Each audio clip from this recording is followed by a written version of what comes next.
Politics, cultural exchange, social life and ecological issues. These are only few areas where international organizations implement their projects. They cooperate with public and private partners, and preserving peace for future generation is their principal goal.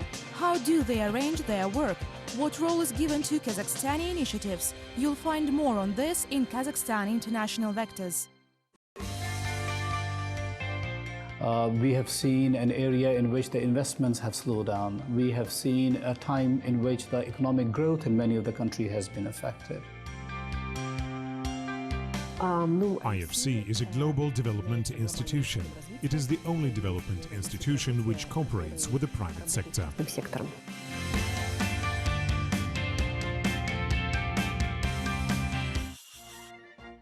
In the late 16th century, people of Holland did not even suspect that within a short period of time, flowers would become the most profitable investment in their country. Everything began from a French florist who grew the first tulip in the Netherlands. An unusual plant caught the fancy of the local population. Since then, almost every local resident was dreaming about to cultivate these flowers. Soon one bulb of the rare plant had the same price as a house or brewery. Despite this fact, the Dutch were not about to save their money on that and invested into this business everything they had. In such a way, the investment turned poor people into rich. Meanwhile, the epoch of tulipomania had been lasting for a number of decades. Scotsman John Law proved the fact that a successful investment could be a strong support for the entire state. He had been developing various projects, but until a certain period of time, none of them were put into effect. The situation changed in 1716. Supported by the Duke of Orleans, John founded General Joint Stock Bank in Paris, which was printing money.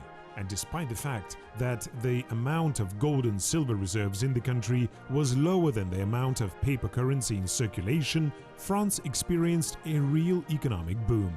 This type of investment not only increased the businessman's profits, but also reduced the national debt of France.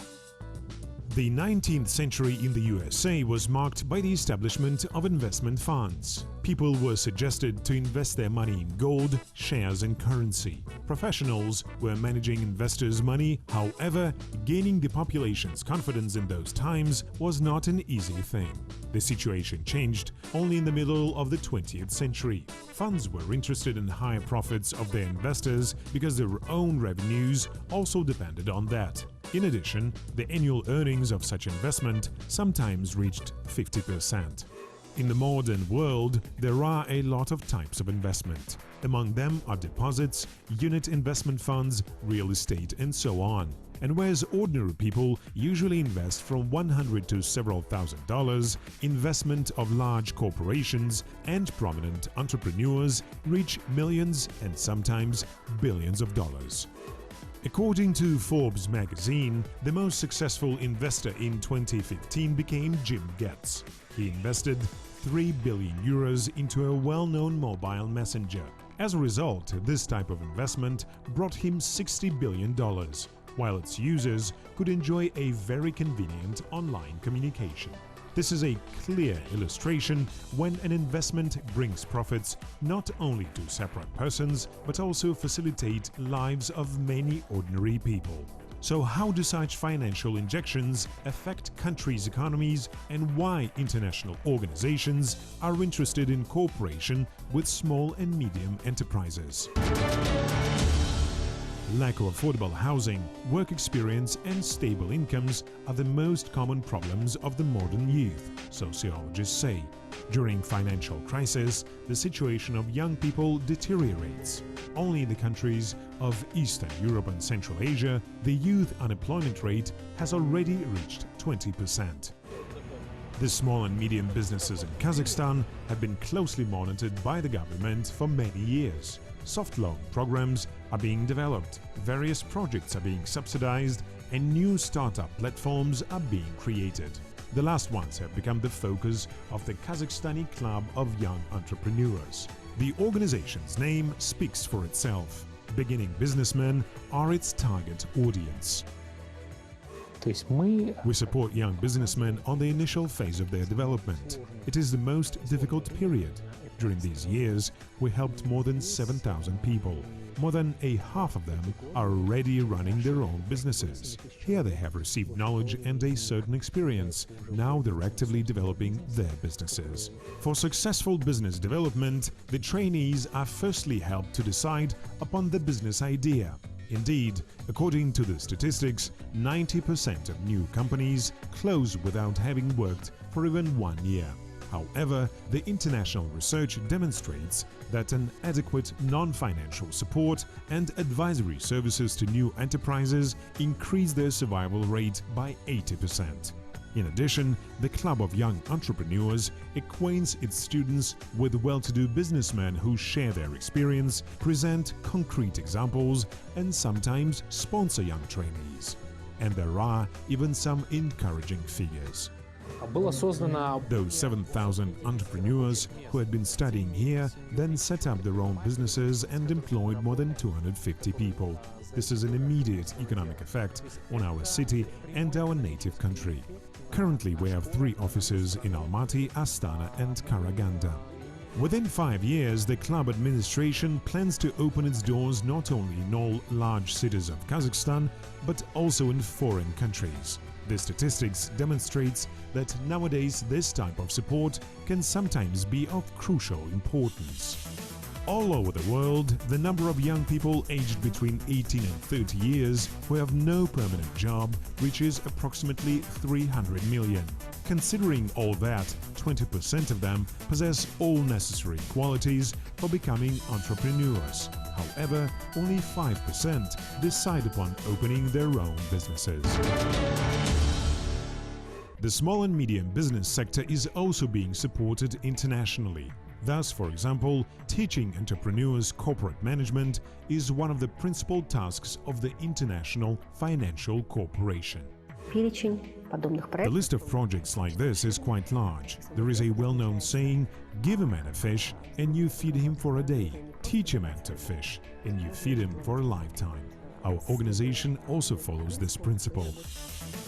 The International Financial Corporation, or IFC, is the largest private sector supporting organization. It is a member of the World Bank Group. It was founded in 1956 with the headquarters in Washington, the USA. The corporation consists of 184 member countries. So IFC at this moment has about a portfolio of nearly $50 billion outstanding in 100 countries. And if you look at the sectors where we would be participating in, they are really wide. We pretty much can do anything based on the needs of the private sector. IFC finances about 1/3 of the private sector enterprises in 100 developing countries throughout the world. At the same time, each year the investment size is increased. Thus, for instance, in 2012, it was about $20 billion. Meanwhile, in 2013, it increased by $5 million. 90% of the job creation happens in SMEs. And we are focused on SME development, how to improve their access to finance, how to help them do the project, how to help them get the technical expertise to become more efficient, how to improve their corporate governance so they can access the capital markets. Specialists of the World Bank have estimated that nowadays more than 40% of world population is poor. Another 16% live in extreme poverty. The situation deteriorates most of all during natural disasters and armed conflicts. Because of that, IFC is trying to create a number of projects focused on combating poverty. Our main goal is to ensure living conditions improvement by means of financing the private sector. By doing so, we raise the employment rate and eradicate poverty. Besides financing, IFC also offers advisory services to entrepreneurs from different areas, be it the energy sector or agriculture. Its specialists also establish dialogue between businessmen, investors and states. 55 million of debts, $4 trillion of damages to the world economy and about 10,000 of destroyed cities and villages. These are by far not all the consequences of the World War II. Industrial sectors of many countries had been paralyzed. It took 10 years to recover the damaged economy. And it was the post-war period when various organizations started to appear. Some of them were given the international status. In the 1950s, thoughts were given to the private sector development, because initially the World Bank and IMF focused primarily on the balance of the payment and the government. And then the idea there was, well, what about the private sector? Because private sector was such an important part of the development story. So in the 1950s, when IFC was created, it was created for the same purposes, for the development of the countries, but focused around the private sector development. Infrastructure projects are another sphere of IFC activities. The Almaty Ring Road, or Bakad, is one of the best examples. Its construction costs were estimated at $700 million. We are looking at the very first private sector-led project around Almaty Ring Road. This is an advisory services which IFC is providing. IFC is acting as the lead transaction advisor on these things. But we do hope, along with other financial institutions, to be able to finance this project as well. IFC also supports green energy projects. Nepal is one of the examples. Electricity there is mainly generated by hydropower plants. The amount of produced energy is too low. As a result, electricity is given to houses by schedule and only several hours a day. What do they have? They have water. That's the resource they have. So essentially, the IFC is working with the government and the private sector in the country to build hydropower projects with a view of exporting the power.